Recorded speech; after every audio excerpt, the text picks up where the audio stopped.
Vamos lá, pessoal. Período joanino, 1808 e 1821.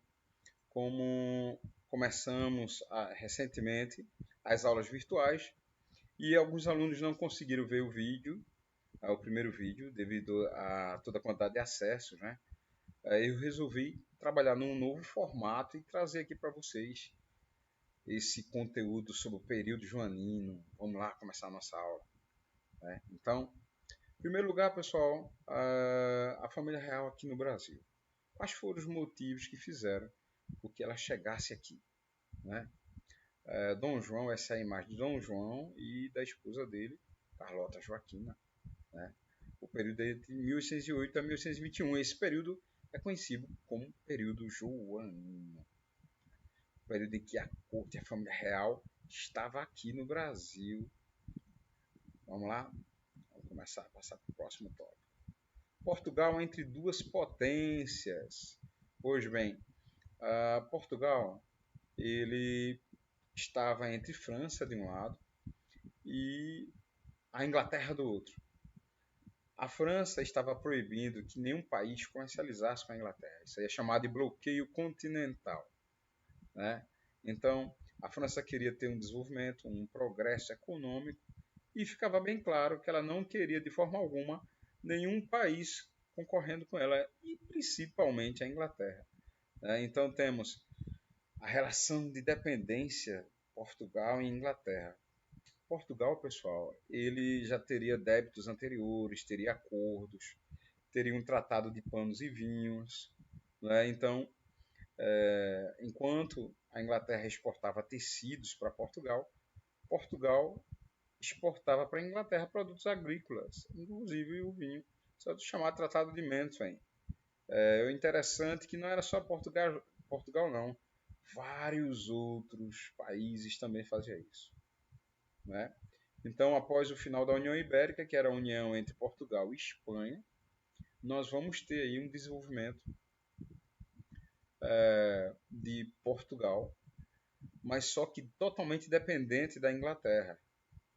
É isso. A Inglaterra, ela estaria naquela época tendo um desenvolvimento, um progresso estonteante, né? Que era o período da Revolução Industrial, então muitos empréstimos estavam sendo feitos e Portugal, ficando ao lado da Inglaterra, ele teria toda essa ajuda.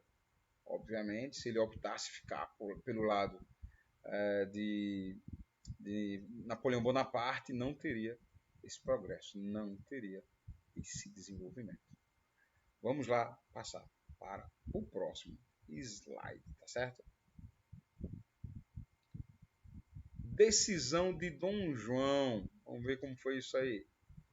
Dom João, ele ficou enganando Napoleão por um bom tempo, né? E Napoleão cobrando, ó, você não deve realizar comércio com a Inglaterra, mas de forma alguma. Você tem que trabalhar de acordo com a nossa proposta, que é crescer aqui na Europa e deixar a Inglaterra para trás. Obviamente, pessoal, que de forma alguma Dom João iria querer isso aí, né? Ele teria o acordo com a Inglaterra e esse acordo aí era histórico, já tinha muito tempo, né? O que é que diz o nosso primeiro tópico? O governo francês enviou um ultimato a Portugal. Ou aderir ao bloqueio continental ou teria seu território invadido. Obviamente, Dom João ele ficou com medo disso aí, né? Por outro lado, a família real britânica ela oferecia um apoio a Portugal, né? E tem um detalhe: a ideia de vir para o Brasil não foi só naquela época, gente. Há muito tempo já se falava em o pessoal vir para o nosso território, né? Ele já pensava assim, poxa, a colônia brasileira é a que dá mais, que tem mais desenvolvimento. A gente bem que pode chegar lá e tomar conta e ficar distante, né, dessa ameaça aí de Napoleão. Alguns chamam Dom João de covarde, mas ele teria sido covarde ou teria sido esperto, hein? Lembrando, como vocês conhecem minhas aulas, posteriormente a gente resolve exercícios juntos. Por enquanto, muita teoria, tá bom? Vamos lá. Tópico 2 diz assim: Nessa situação crítica, o governo britânico oferecia proteção naval para que não só a família real, mas toda a corte portuguesa e os funcionários do governo se transferissem para o Brasil, gente. E realmente foi isso que aconteceu. Né? Os funcionários de Portugal, eles vieram para cá. Alguns livros falam em 10, 15 mil pessoas. Né? E Portugal se comprometeria mediante o acordo, vou afastar um pouquinho para que vocês leiam, firmado secretamente, a ceder temporariamente a estratégica Ilha da Madeira aos britânicos e a permitir o comércio direto entre a Grã-Bretanha e o Brasil. Olha só que coisa linda, né? Isso aí lembra o quê? A abertura dos portos às nações amigas, né? Isso aí vai lembrar aquela taxa que a Inglaterra pagava, era mais em conta. Ela recebia, gente, uma prioridade enorme nesse progresso aí, né, no desenvolvimento brasileiro. Aliás, desenvolvimento a gente pode até colocar entre aspas, que quem estava desenvolvendo, quem estava obtendo progresso era a própria Inglaterra, né? Vamos passar para o próximo tópico, tá bom? Aí agora, a vinda da família real para o Brasil. Esse tópico aí, pessoal, fala que teria demorado para mais de 30 dias para eles terem chegado aqui. Né? Tem esse detalhe, mais de 30 dias. Ele teria tido aquele todo o desenvolvimento, todo aquele progresso, né? Mas teve que interromper e recomeçar do zero aqui no nosso território. Então, o primeiro tópico diz assim: a aproximação dos franceses desencadeou confusão e desespero. Ao todo, mais de 10 mil pessoas apertaram-se a bordo de 16 navios de guerra e 20 de transporte. Os navios de guerra, porque tinha um almirante, Sidney Smith, né, o Smith, fazendo a proteção da família real. Né? E no decorrer da viagem, estava lá o pessoal pegando piolho. Né? Tanto é que quando chegaram aqui, chegaram com aquele turbante na cabeça e disseram assim: poxa, a gente pegou piolho, mas é uma forma de tentar conter. E quando chegaram aqui no Brasil, disseram: olha, nova moda, turbante, acharam bonitinho. Né? Vamos lá. Foram embarcados arquivos dos ministérios, móveis, pratarias, bem como uma enorme soma de dinheiro, equivalente a metade das moedas que circulavam, vou sair aqui, em Portugal. Parte da guarnição militar de Lisboa também foi para bordo com seu armamento. Obviamente, né, gente? A guarnição de Portugal, né? Que dava aquela força para os portugueses, que dava segurança, era a guarnição do rei. Tinha que ter isso aí também, né? O Estado metropolitano português transferiu-se para sua colônia brasileira. Gente, a metrópole estaria na América. E fizeram críticas a Dom João, como eu falei. Um covarde, foi estrategista, né? E aí? Os históricos é que falam a respeito disso aí. Para mim, ele foi estrategista. Desenvolveu o Brasil, depois ele retorna. Então o filho dele fica aqui e ele fica lá governando. Foi esperto o homem, convenhamos. Apesar de que toda crítica que é feita é colocado Dom João como uma pessoa que não tem capacidade administrativa. E aí? Vamos lá. Próximo tópico. Abertura dos portos às nações amigas. Vamos falar um pouquinho sobre isso aí, bora. Pessoal, veja só. A abertura dos portos, ela aconteceu a partir do momento que Portugal chegou aqui no território. Ele chegou aqui, decretaram. Tá certo? Dom João já tendo aquele apoio da Inglaterra. A Inglaterra ela precisaria de comércio, né? E o Brasil seria um excelente mercado consumidor. Por isso toda a facilidade.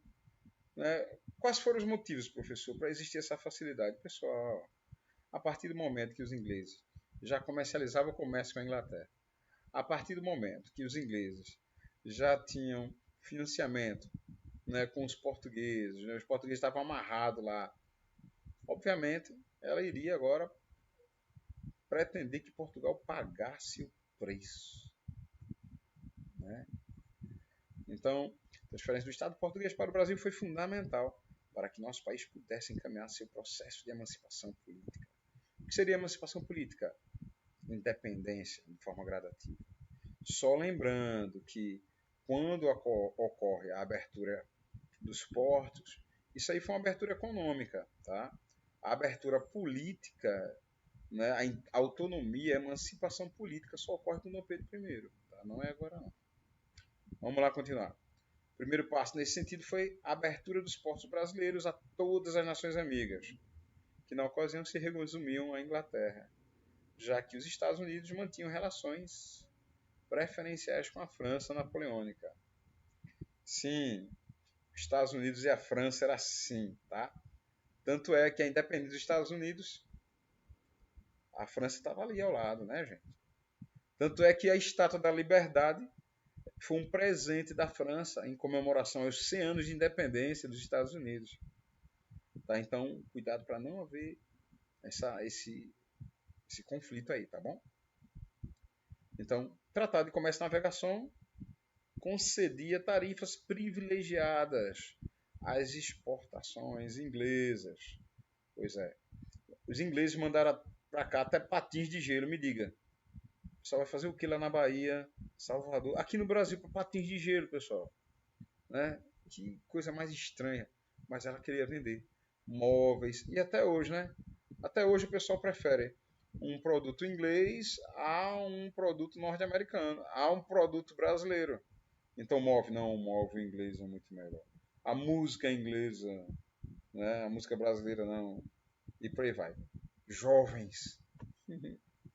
Vamos lá. A necessidade de abastecer a corte, para vocês terem uma ideia. A corte ela já estava acostumada com toda aquela alimentação europeia. Tinha gente que só bebia água quando vinha da Europa. Né?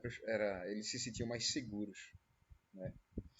Lembrando que depois de Salvador eles seguiram para o Rio de Janeiro, onde foi a nossa próxima capital. Aliás, já era a nossa capital desde 1763, quando o Marquês de Pombal resolve transferir a capital de Salvador, né, que era no Nordeste, para Rio de Janeiro, tá bom? Aí tá bem tranquilo. A família real estava chegando aqui, estava começando a se adaptar ao comércio, à moradia, né? A moradia não existia moradia preparada para eles. Então eles tiveram que colocar muitas pessoas para fora de suas casas. Ah, mas professor, isso aí as pessoas acharam ruim e tal. Algumas gostaram, gente, porque eles iam receber títulos de nobreza. Como assim?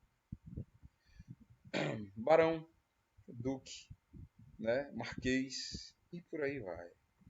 Certo? Vamos lá, vamos continuar com os próximos tópicos aí. Vamos passar para o próximo slide, tá? Mudanças. Que mudanças foram essas que a família real promoveu aqui no Brasil? Foi na região sudeste. A melhoria, as prioridades só ocorreram de certa forma lá, certo? Então, criação do Banco do Brasil. Qual finalidade? Arrecadar os impostos para a família real e a corte viverem bem. Não pensem que mudou o Rio de Janeiro, houve questão de melhoria na produção, como é que posso colocar para vocês? Perdão, para a população, nos direitos humanos, mas de forma alguma. Era corte, pessoal, a gente não fala nisso. Na verdade, a gente vem falar de direitos humanos lá no período da República, bem mais adiante, tá? E olhe lá, com muita pressão. Então, nesse momento, era facilitar a vida da família real. Então, foi revogado o alvará de Dona Maria I, que proibia a instalação de indústrias no Brasil. Pessoal, em 1783, antes mesmo da família real chegar aqui, Dona Maria, rainha de Portugal, ela era louca, diziam que ela era louca, porque ela conversava com as paredes, né? A expressão Maria vai com as outras é justamente desse período. porque muitas pessoas estavam